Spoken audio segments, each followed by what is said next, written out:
जब मटिल्डा ने कहा कि हैव यू नथिंग मोर, क्या तुम्हारे पास कुछ और नहीं है पहनने को? क्यों नहीं है ना, तुम खुद देख लो, मुझे पता नहीं कि तुम्हें क्या पसंद आएगा। अचानक उसे एक ब्लैक सैटिन बॉक्स में एक सुपर्ब नेकलेस ऑफ डायमंड है, एक हीरो का बना हुआ एक गजब का बहुत ही सुपर्ब एक हार मिला। उसके हाथ कांपने लगे जब उसने उसे बॉक्स से बाहर निकाला। उसने इसे अपनी गर्दन पे बांध कर देखा। मैटिल्डा ने अपनी ड्रेस के ऊपर वो खुशी से ऐसे ही खड़ी रही।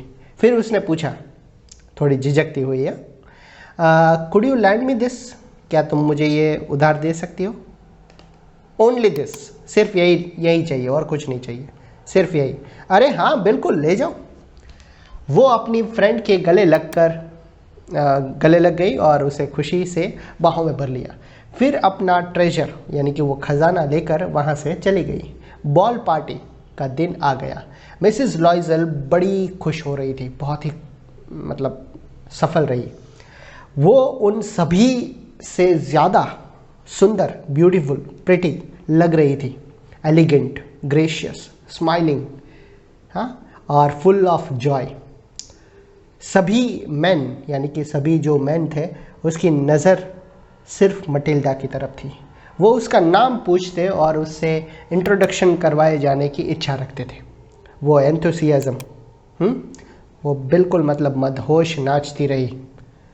इंटॉक्सिकेटेड विथ प्लेजर, खुशी में मदमस्त हुए। Thinking of nothing but all this admiration, वो सब कुछ भुलाती हुई सिवाय एक अच्छी तारीफ़ों के अलावा उसे कुछ याद नहीं था। उसे यही तो चाहिए था कि हर कोई उसकी तारीफ़ करे। ये विक्ट्री जो उसके हार्ट को इतनी कंप्लीट और स्वीट लग रही थी। वो सुबह लगभग 4 बजे घर लौटी। आप सोचिए, 4 बजे तक पार्टी चल रही थी। यानी लौटने के लिए जब वो बाहर आई, उसका हस्बैंड आधी रात से सोया हुआ था। एक छोटी सी बाहर की जो रूम थी उसमें 3 अलग वो मैन भी थे जिसकी वाइफ अंदर पार्टी एंजॉय कर रही थी। मतलब वो तीनों अलग हस्बैंड भी थे, उसके साथ वो बैठ के सो रहा था और कुछ नहीं। पति ने उसके कंधों पर वो शॉल डाल दी जो अपने साथ लेकर आया था, जिसका हल्कापन उसके बॉल कॉस्ट्यूम में मैच नहीं हो रहा था। मतलब मैटिल्डा की ड्रेस के ऊपर जो शॉल डाली, ठंड थी तो शॉल डाली उसके हस्बैंड ने, तो उसने फटाफट से वो हटा दिया क्योंकि वो मैच नहीं हो रहा था, है ना। वो भद्दा दिख रहा था, उसमें वो से गरीबी दिख रही थी। वो वहाँ से जल्दी से बच निकलना चाहती थी ताकि दूसरी औरतों को ध्यान उसकी तरफ ना पड़े। जो दूसरी औरतें थी वो खुद को रिच फर यानी कि वो कीमती फर होते हैं ना, उसके वो शॉल में ढक रही थी। लॉइजल ने उसे पकड़कर पीछे रोक लिया। वेट करो, वो बोला, मैं जाकर कोई कैब यानी कोई घोड़ा गाड़ी बुला लेता हूँ। लेकिन उसने उसकी बात नहीं सुनी और जल्दी जल्दी सीढ़ियों से नीचे उतर गई। जब वो स्ट्रीट यानी कि गली में पहुंच गई तो उन्हें कोई कैरियज यानी कि कोई घोड़ा गाड़ी नहीं मिली और वो किसी एक की तलाश करने लगे। वो कोचमैन वो गाड़ी वालों को आवाज़ लगाकर पुकारते रहे जिन्हें वो कुछ दूरी पर गुजरते हुए देख लेते, और निराश हुए वो सर्दी से कांपते हुए नदी की तरफ चलते रहे। आखिर में उन्हें एक वैसी ही पुरानी कैरियज, एक घोड़ा गाड़ी, एक बग्गी मिल गई जिसे रात गिरने के बाद पेरिस के अंदर दिखाई देती है। ये बग्गी उन्हें उनके दरवाजे तक ले गई और वो थके मांदे अपने कमरे तक पहुंच गए। मैटिल्डा के लिए अब सब खत्म हो चुका था। जो भी वो चाहती थी, एक अच्छा ड्रेस, ज्वेलरी, लोग उसकी तारीफ करें, उसको प्यार करें, वो सब कुछ मिल गया था। तो मैटिल्डा के लिए सब कुछ खत्म हो चुका था। और जहाँ तक लॉइजल की बात है, उसे याद आया कि मिस्टर लॉइजल की बात कर रहा हूँ, उसे याद आया कि सुबह 10 बजे उसे ऑफिस में पहुँचना है। उसने आईने के सामने, मैटिल्डा ने आईने के सामने खड़ी होकर अपने कंधों से शॉल उतार दी, अपने आप को अपनी शान में आखिरी बार वो देखने के लिए। Suddenly she uttered a cry, अचानक उसकी चीख निकल गई उसकी गर्दन के आसपास उसका नेकलेस नहीं था। लॉइजल, जो पहले ही अपने आधे कपड़े उतार चुका था, हाँ, उसने पूछा क्या हुआ। वो एक्साइटेड होकर उसकी तरफ मुड़ी। मेरे पास अब मिसेस फॉरेस्टर का नेकलेस नहीं है। वो घबराहट से भरकर खड़ा हो गया। क्या? ऐसा कैसा हो गया? ऐसा नहीं हो सकता। और उन्होंने उसकी ड्रेस की फोल्ड्स, हाँ, उसके फोल्ड्स में और उसके कोट की फोल्ड्स में, हाँ, हर जगह पे देखा, उसकी पॉकेट्स में, सभी जगह पे देखा। उन्हें ये कहीं नहीं मिला। फिर उसने पूछा, क्या तुम्हें भरोसा है, क्या तुम्हें यकीन है कि तुमने उसे पहना हुआ था जब हम मिनिस्टर के घर से बाहर आए थे? हाँ, जब हम बाहर आए थे तो मैंने उसे महसूस किया कि मैंने गले में उसे पहना हुआ है। लेकिन अगर तुमने इसे स्ट्रीट में खोया होता तो हमें इसके गिरने की आवाज़ आ जाती। ये ज़रूर ही कैरेज यानी कि बग्गी में गिरा होगा। हाँ, ये हो सकता है। क्या तुमने उसका नंबर पढ़ा था? नहीं। और क्या तुमने देखा था कि उसका नंबर क्या था? नहीं, मैंने भी नहीं देखा था। वो पूरी तरह से निराशा से भरकर एक दूसरे की तरफ देखने लगे। आखिर लॉइजल ने दोबारा अपने कपड़े पहन लिए। मिस्टर लॉइजल ने, उसने कहा कि मैं जाता हूँ उस पूरे रास्ते पर जो हमने पैदल तय किया था, और देखता हूँ शायद कहीं मिल जाए, राइट। और वो चला गया। मटिल्डा अपनी वो नाइट ड्रेस जो होती है, शाम वाली ड्रेस में ही बैठी रही। इसमें उसमें इतनी ताकत नहीं थी कि वो बेड पर जाकर लेट जाए। हाँ, उसका हस्बैंड लगभग सुबह 7 बजे वापस आया। उसे कुछ नहीं मिला था। वो पुलिस के पास भी जाकर आया और कैब ऑफिसेस यानी कि जो गाड़ी उसने बुक करवाई थी उसके ऑफिस में भी जाके आया। न्यूज़पेपर में रिवॉर्ड्स यानी कि इनाम देने की एक एडवर्टाइजमेंट भी देकर आया, लेकिन कुछ फ़ायदा नहीं हुआ। वो इस फ्राइटफुल डिज़ास्टर, एक भयानक तबाही से पहले वाली ड्रेस की सिचुएशन से सारा दिन वेट करती रही। लॉइजल शाम के टाइम वो लौट कर आया दूसरे दिन, क्योंकि वो फिर उसे ऑफिस जाना था, राइट। एक निराश, एक पीला चेहरा लिए हुए, उसे कुछ पता नहीं चल पाया था। वो बोला, तुम अपनी फ्रेंड को एक लेटर लिख दो कि तुमसे वो नेकलेस का जो जॉइंट होता है वो टूट गया है और तुम इसकी रिपेयरिंग करवा के दे दोगी वापस। इससे क्या होगा कि इससे हमें कुछ सोचने का टाइम मिल जाएगा। सो मटिल्डा ने वही किया। She wrote as he dictated. उसने वही लिखा जो मिस्टर लॉइजल ने लिखवाया। 1 वीक के पूरे होने पर वो सब होप्स, सभी आशा खो चुके थे और लॉइजल, जो पहले से 5 साल ज़्यादा बूढ़ा हो गया था, कहने लगा, हमें इस ज्वेल के बदले में दूसरा ज्वेल देना होगा, यानी कि इस नेकलेस के बदले में हमें दूसरा नेकलेस खरीदना होगा। उन्हें पैलेस रॉयल नाम के मार्केट के एक दुकान में, एक शॉप में हीरो की एक चैपलेट ऑफ डायमंड्स, एक माला मिल गई जो बिल्कुल वैसी ही लग रही थी जैसा कि खो गया था। वैसा ही नेकलेस लग रहा था। वो 40,000 फ्रैंक्स की थी। उसकी प्राइस क्या थी? 40,000 फ्रैंक्स। वो उसे डिस्काउंट और सब कुछ बार्गेनिंग करके 36,000 में ले सकते थे।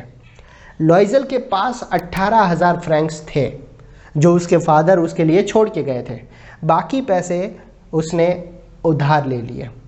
उसने ही मेड रूइनियस प्रोमिसेस, एक बहुत ही मतलब ऐसी प्रोमिसेस करके आए कि मैं यहाँ चुका दूंगा, इतने चुका दूंगा।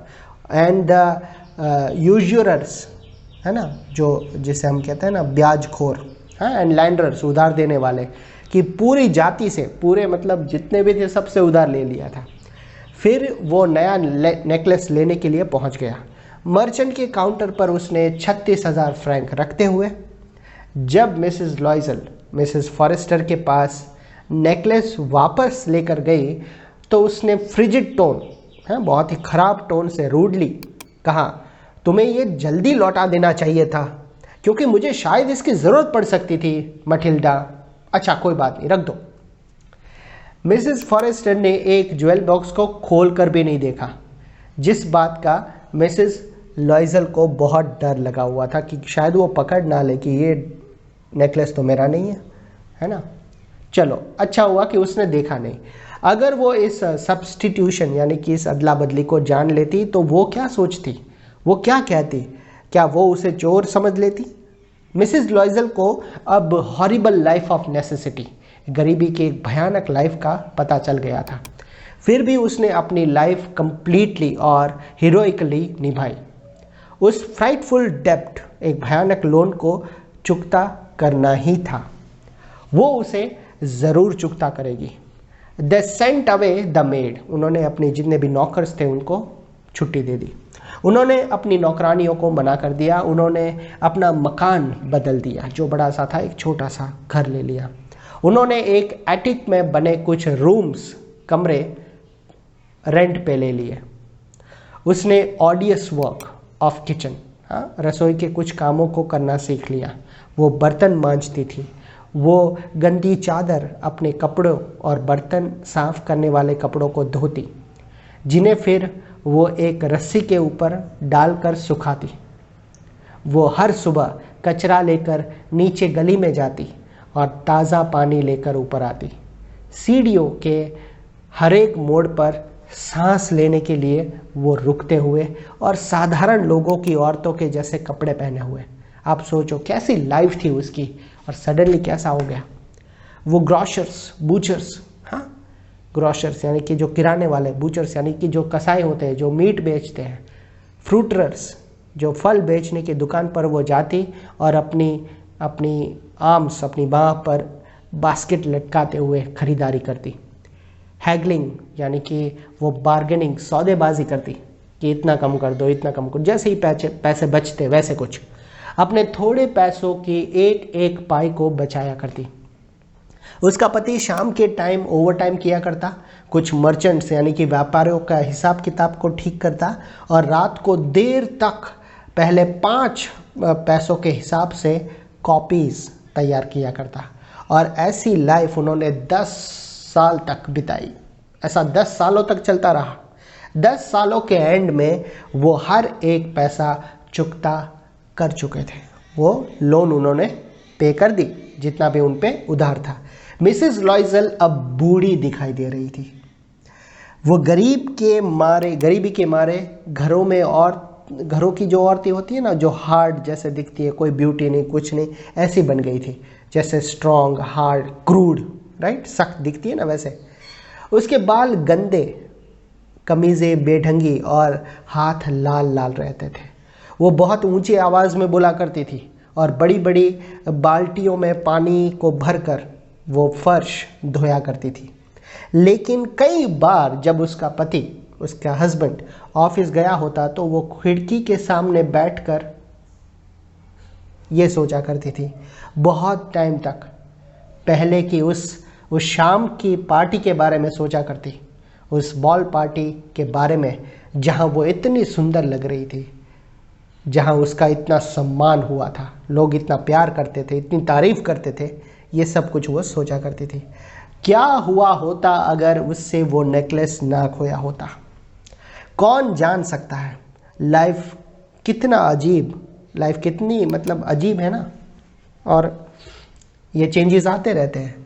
कितनी छोटी सी चीज़ की ज़रूरत होती है हमें डुबाने के लिए या हमें बचाने के लिए। एक संडे को जब वो अपने पूरे वीक के हार्ड वर्क्स के बाद खुद को फिर से ताज़ा करने के लिए चैम्प्स एलिसिस में टहलने के लिए गई तो उसे अचानक एक औरत दिखाई दी जो एक बच्चे के साथ चल रही थी।